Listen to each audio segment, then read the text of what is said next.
వ్యాప్తంగా మనకు ఆల్రెడీ అయిపోయినట్టే. ఇప్పుడు మొన్న ఇచ్చింది అందుకే లెక్క అది 50.5% అన్నది బీసీది.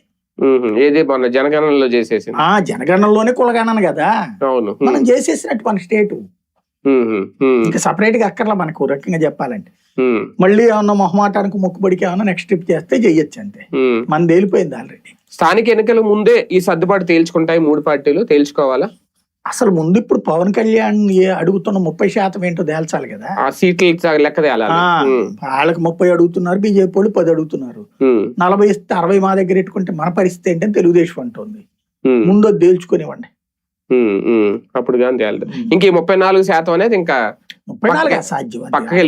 ఈవెన్ 29 కూడా. అంటే ఏ ఉద్దేశంతో ఇచ్చారు సార్ మరి హామీ? ఆ పవన్ కళ్యాణ్ గారు కూడా అన్నారు కదా అప్పుడు, ఆ లెక్కన ఇంత ముందు నుంచి ఇవాళ కాదు, వాళ్ళు ఎప్పటి నుంచో చెప్తారు ఆ మొక్క.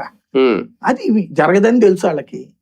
ఊరికినే ఇప్పుడు ఫర్ ఎగ్జాంపుల్ ఇదివరకు ఎంఆర్పిఎస్ వాళ్ళని సంతృప్తి పరచడానికి అప్పుడు ఎస్సీలో ఓట్లు వాస్తవంగా మాలా మాదిగా ఇద్దరు కూడా ఓట్లు వేస్తున్నారు కదా కాంగ్రెస్ కి, వాళ్ళని చీల్చడానికి ఎట్లాంటి ప్రయత్నం చేశారు.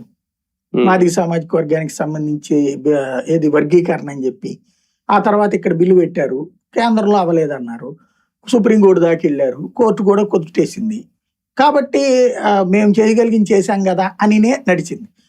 అదే మొన్న సుప్రీంకోర్టు ఓకే చెప్పింది, కేంద్రం ఇచ్చింది. అప్పుడు మరి చేశారు ఇక్కడ మాదిగలకు సంబంధించిన రిజర్వేషన్ ఎందుకని చేయలేదు? అది జిల్లాల వారి అన్నారు. అంతకుముందు మీరు వర్గీకరణలు ఏమన్నారు?